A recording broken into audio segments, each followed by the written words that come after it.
মঞ্চে উপস্থিত সমস্ত গণতান্ত্রিক এবং প্রগতিশীল ছাত্র সংগঠন, যারা বিদ্যালয়ে বা কলেজে বা ইউনিভার্সিটিতে তাদের শিক্ষার মান উন্নয়ন, শিক্ষা ব্যবস্থা নিয়ে যারা চিন্তা ভাবনা করেন এবং তারা তাদের যে কর্মপন্থা বিদ্যালয় বা কলেজগুলোতে আপনারা যেভাবে করে শিক্ষাকে এগিয়ে নিয়ে যাওয়ার জন্য করেন, আজকে সেই স্বার্থেই অর্থাৎ শিক্ষার সংকটে ছাত্র শিক্ষক প্রতিরোধ এই কর্মসূচিতে আপনারা এসেছেন, তার জন্য মঞ্চের পক্ষ থেকে, অনশনকারীদের পক্ষ থেকে আমরা আপনাদের সকলকে অসংখ্য ধন্যবাদ জানাই।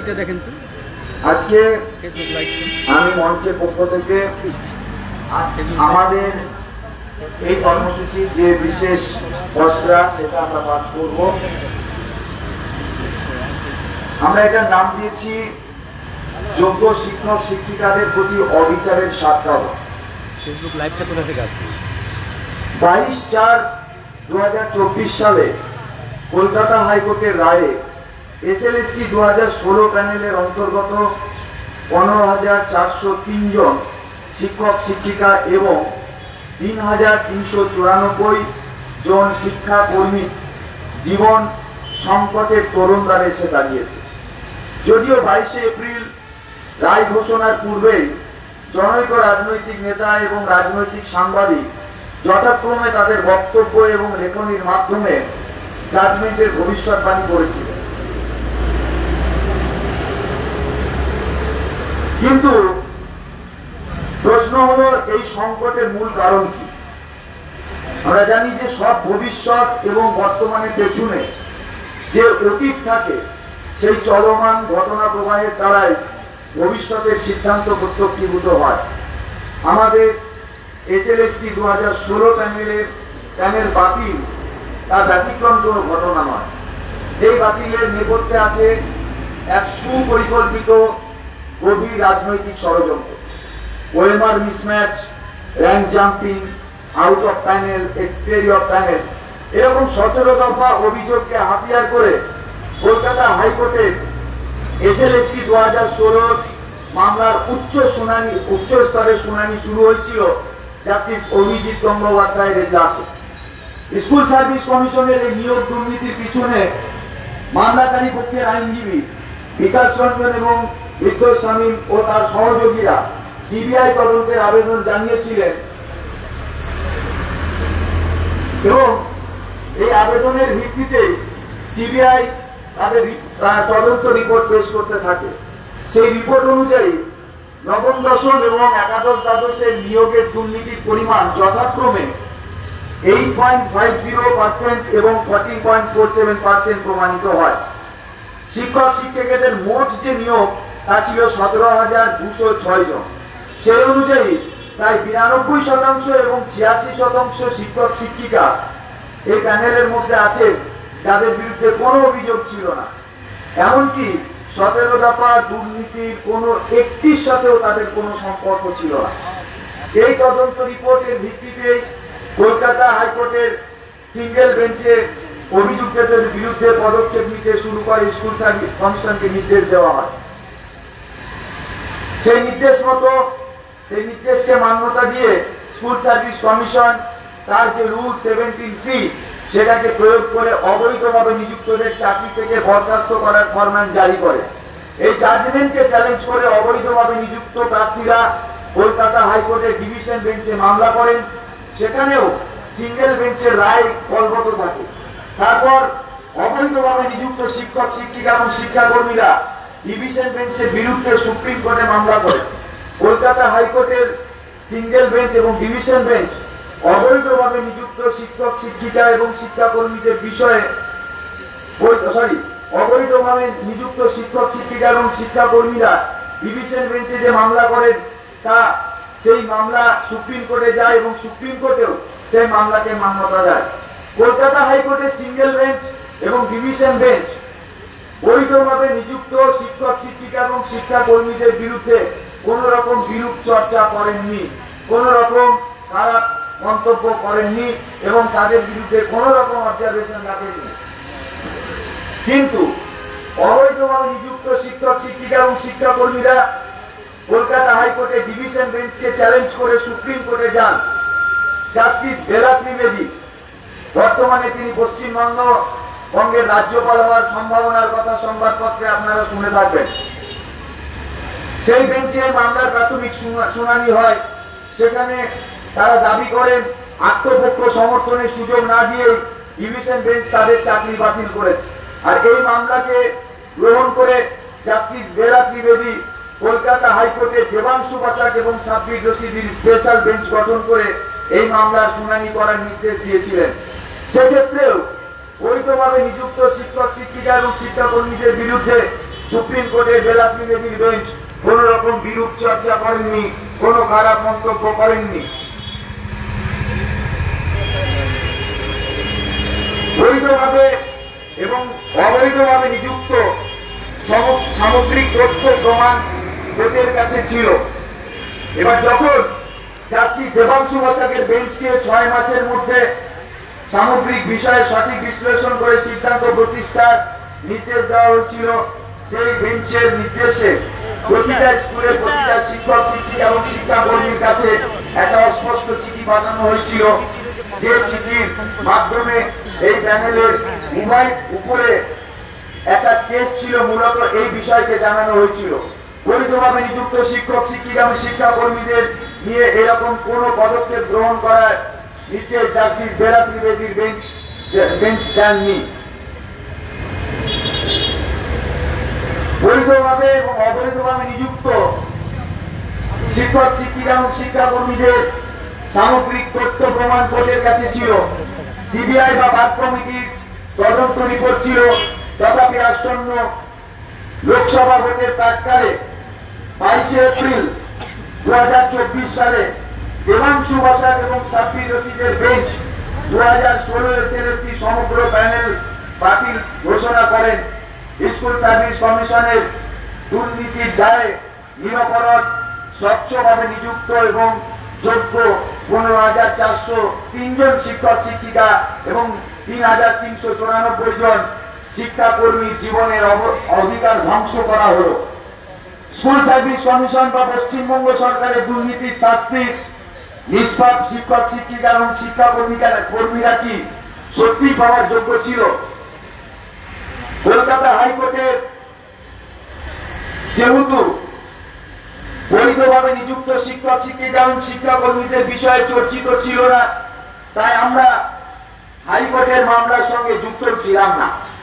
কলকাতা হাইকোর্টের প্যানেল বাতিল সংক্রান্ত রায়ের পর বৈধভাবে নিযুক্ত শিক্ষক শিক্ষিকা এবং শিক্ষাকর্মীরা সুপ্রিম কোর্টের তাদের চাকরি ফিরিয়ে দেওয়ার আপিল করেন। জাস্টিস ডিওয়াই চন্দ্রচূড় উক্ত বিষয়ের সত্যতা উপলব্ধি করেন। কলকাতা হাইকোর্টের প্যানেল বাতিল সংক্রান্ত রায়ের উপর স্থগিতাদেশ দেন। পাশাপাশি তিনি বৈধ এবং অবৈধভাবে নিযুক্ত শিক্ষক শিক্ষিকাদের পৃথকীকরণের উপর জোর দিয়ে বলেন, assuming that the segregation is possible, the court would have student mean and the moralities which would be followed for the purpose. অর্থাৎ তারা একটা সেগ্রিগেশনের যে মডেলিটিস, সেই মডেলিটিসটা ঠিক করে দেবে।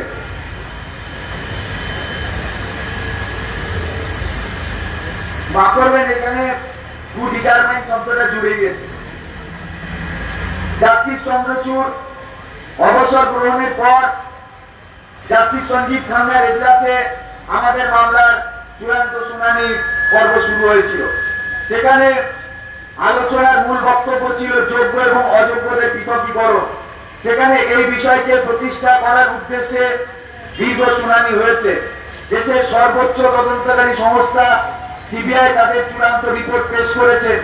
কারা বৈধ এবং কারা অবৈধ উপায়ে চাকরি পেয়েছেন, সিবিআই পুঙ্খানুপুঙ্খ নথি পেশ করেছেন 4টি চার্জশিটের মাধ্যমে। স্কুল সার্ভিস কমিশন সিবিআই এর রিপোর্টকে মান্যতা দিয়েছেন। বিবাদী পক্ষের আইনজীবী বিকাশ রঞ্জন ও তার সহযোগীরা বারংবার এজলাসে দাঁড়িয়ে উচ্চ কণ্ঠে বলেছেন এই প্যানেল প্যানেলে থাকা প্রত্যেক শিক্ষক শিক্ষিকা এবং শিক্ষাকর্মী ফ্রড।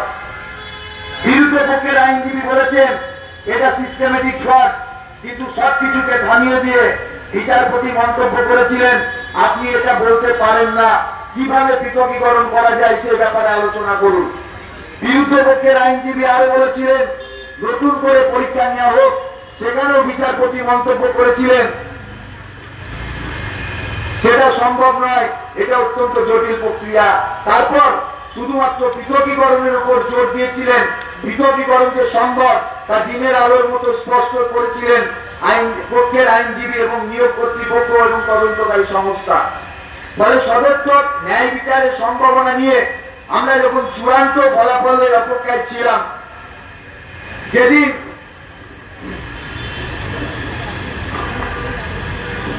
ওয়াকফ বিল পার্লামেন্টে পাস হয়েছিল, ঠিক তার পরের দিন অর্থাৎ ৩/৪/২০২৫ কলকাতা হাইকোর্টের জাজমেন্টের পুনরাবৃত্তি ঘটে। 22 এপ্রিল অর্থাৎ 22 এপ্রিলের পর 2024, তারপরে আবার 23 এপ্রিল 2025 প্যানেল ক্যান্সেলের মাধ্যমে পাকাপাকি ভাবে দীর্ঘ 60 বছর ধরে সসম্মানে কর্মরত নিরপরাধ যোগ্য শিক্ষক শিক্ষিকা এবং শিক্ষাকর্মীদের জীবনের অধিকারকে ধ্বংস করা হলো। যদিও পরীক্ষা পদ্ধতি নিয়ে কোন আলোচনা করতে চাননি বিচারপতি, তারপরেও পরীক্ষা পদ্ধতি ভুল বলেই সমগ্র প্যানেলটাকে ক্যান্সেল করে দেওয়া হলো। নতুন করে পরীক্ষা নেওয়া জটিল ব্যাপার বলে মন্তব্য করার পরেও জাজমেন্ট পরীক্ষা নেওয়ার কথা বলা হলো। যদিও পরীক্ষার প্রত্যেকটা স্তর অতিক্রম করে আমরা চাকরি পেয়েছি, সিবিআই রিপোর্টের দ্বারাও আমরা নিষ্পাপ প্রমাণিত হয়েছি, নিয়োগ কর্তৃপক্ষ আমাদের বিরুদ্ধে আঙুল তুলতে পারেনি। সার্বিক স্বচ্ছতা থাকা সত্ত্বেও পৃথকীকরণের সুনির্দিষ্ট উপায় থাকলেও আমরা ন্যায় বিচার থেকে বঞ্চিত হয়েছি। জাজমেন্ট প্রথম থেকে শেষ পর্যন্ত অদ্ভুত ধরনের। বিভিন্ন কেসের রেফারেন্স দিয়ে উনি বলেছেন যদি কোনো পরীক্ষায় গণটোকাটুকি বা প্রশ্ন লিক আউট হয়ে থাকে তাহলে সেই পরীক্ষা ক্যান্সেল করা যায়। আমাদের ক্ষেত্রে যা একেবারেই হয়নি। জাজমেন্টে বলা হয়েছে কোন একটি পরীক্ষায় যদি গ্রাসরুট লেভেল থেকে দুর্নীতি হয় তাহলে সেই পরীক্ষাকে ক্যান্সেল করা সম্ভব। আমাদের ক্ষেত্রে এরকম কোন ঘটনা ঘটেনি। পরীক্ষা নেওয়া থেকে ওএমআর সাবমিশন কোন রকম দুর্নীতি হয়নি। এমনকি এসএসসি যে প্রিয়রিটি তাকে চ্যালেঞ্জ করে একটা এফআইআর পর্যন্ত করা হয়নি। বলা হয়েছে নিয়োগ কর্তৃপক্ষের ভুলের জন্য নির্দোষদের শাস্তি দেওয়া যায় না, অথচ আমাদের ক্ষেত্রে ঘটল উল্টো। যে ওএমআর এর উপর ভিত্তি করে বৈধভাবে নিযুক্তদের টাকা ফেরত দেওয়ার কথা বলা হলো, তারা দ্বিতীয়বার পরীক্ষায় বসতে পারবে না বলে ঘোষণা করা হলো। যারা ইন সার্ভিস বা আদার সার্ভিস এর ক্যান্ডিডেট তাদের পুরনো চাকরিতে ফিরে যাওয়ার নির্দেশ দেওয়া হলো। পূর্বের সমস্ত সুযোগ সুবিধা সহ, যদিও আমরা এটা বিরোধী নয়, অথচ সেই ওএমআরকে মেনে নেওয়ার পরেও আমাদের ক্ষেত্রে অবিচার করা হলো। আমাদের দোষী প্রমাণ না করে আমাদের চাকরি থেকে বরখাস্ত করা হলো। আবার যারা দোষী তাদেরও চাকরি থেকে বরখাস্ত করা হলো। মানে অপরাধী এবং নিরপরাধী উভয়ের ক্ষেত্রে বিচার একই। যে এসএসসি স্ক্যামের কেন্দ্রবিন্দুতে রয়েছে তার হাতে আবার পুনরায় পরীক্ষার দায়ভার তুলে দেওয়া হলো। একজন ক্যান্সার পেশেন্টকে সুপার নিউমারি পোস্টে ক্রিয়েট করে তাদের চাকরি দেওয়া হলো, অথচ কর্মরত প্রায় 20 জন ক্যান্সার পেশেন্ট তাদের চাকরি ফিরিয়ে তো দেওয়াই হলো না, তাদেরকে শেষ করে দেওয়া হলো। আর্টিকেল 14 এবং 16 এর গল্প শুনিয়ে প্যানেল ক্যান্সেল করা হলো, অথচ সেটা আমাদের ক্ষেত্রে প্রযোজ্য হলো না। পাশাপাশি আমাদের আর্টিকেল 21 কে ধ্বংস করে দেওয়া হলো। এই জাজমেন্ট আসলে নিরপরাধ শিক্ষক শিক্ষিকা এবং শিক্ষাকর্মীদের জন্য একটা মৃত্যুর পরোয়ানা। তাই এই জাজমেন্টের পুনর্বিবেচনার আর্জি জানিয়েছি আমরা সুপ্রিম কোর্টে। বর্তমানে আমরা বেশ কিছু দাবি নিয়ে এই অনশন আন্দোলন চালাচ্ছি এবং সেই দাবি সম্পর্কে আপনাদের অকিবহল করছি এবং আমাদেরও আমরা চাইছি যে আপনারা আমাদের সঙ্গে থাকবেন। দাবিগুলো হল সরকারের যে নিয়োগ দুর্নীতির কারণে আমাদের চাকরি গিয়েছে, যে কোনো মূল্যে আমাদের চাকরি ফিরিয়ে দেওয়ার দায়িত্ব সরকারকে নিতে হবে। দ্বিতীয় দাবি, রিভিউ পিটিশন নিয়ে সরকারের পজিটিভ চিন্তা ভাবনা সম্পর্কে আমাদের অবগত করতে হবে। তৃতীয় দাবি, রিভিউ পিটিশনের পর্ব চলাকালীন কোন রকম পরীক্ষা নেওয়া যাবে না। আর 4 নম্বর, সরকারি শিক্ষা ব্যবস্থাকে উৎকর্ষমণ্ডিত করতে সরকারকে উপযুক্ত ব্যবস্থা নিতে হবে। আমরা সুপ্রিম কোর্টের কাছে আবেদন করছি, নিরপরাধ যোগ্য শিক্ষক শিক্ষিকা ও শিক্ষা কর্মীদের ন্যায় বিচারের স্বার্থে জাজমেন্টের পুনর্বিবেচনা করা হোক। নিরপরাধ যোগ্য শিক্ষক শিক্ষিকা ও শিক্ষা কর্মীদের জীবনের যে নৈতিক অধিকার লঙ্ঘিত হয়েছে তা ফিরিয়ে দেওয়া হোক এবং নিষ্পাপ নিরপরাধ যোগ্য শিক্ষক শিক্ষিকা ও শিক্ষা কর্মীদের 7 বছরের চাকরি সসম্মানে ফিরিয়ে দেওয়ার আবেদন জানাচ্ছি। ধন্যবাদ আপনাদেরকে। আপনাদের সঙ্গে আমাদের সঙ্গে আপনারাও আওয়াজ তুলবেন। Save justice for untainted teachers in West Bengal, hashtag save the teacher untainted teacher in West Bengal. আর আজকে আমাদের যে প্রোগ্রাম, আপনারা জানেন যে প্রতিদিন সরকারি শিক্ষা ব্যবস্থাকে, সরকারি চিকিৎসা ব্যবস্থাকে ঠিক সরকারি বা রাজকীয় উদ্যোগে ধ্বংস করে দেওয়ার চেষ্টা চলছে। বিভিন্নভাবে বিভিন্ন কর্পোরেটের হাতে বিভিন্ন প্রতিষ্ঠানকে তুলে দিয়ে বা বিক্রি করে দেওয়ার চেষ্টা চলছে। তাই সরকারি শিক্ষা, সরকারি চিকিৎসা এবং সরকারি ব্যবস্থাকে রক্ষা করে সাধারণ গরিব এবং মধ্যবিত্তের কাছ থেকে তাদের যে সুবিধা, তাদের যে শিক্ষা পাওয়ার যে অধিকার, সেই অধিকারের সপক্ষে এবং এই আমাদের চাকরিকে কেড়ে নেওয়া বা নষ্ট করে দেওয়া, এগুলো আসলে তারই অংশ, তার বাইরে কিছু নয়। সেই সামগ্রিক বিষয় নিয়ে আপনারা মতামত দেবেন এবং আমাদের পাশে থাকবেন। আমাদের সমস্যা আপনাদের তুলে ধরলাম, কারণ বাইরে শুধু একটা দুর্নীতির কথা শোনা যাচ্ছে, কিন্তু তার বাইরেও যে একটা অংশ আছে, তার বাইরেও যে একটা আলাদা প্রোপাগান্ডা আছে, একটা বিষয় আছে, একটা চক্রান্ত আছে, সেটা আপনাদের কাছে তুললাম। ধন্যবাদ।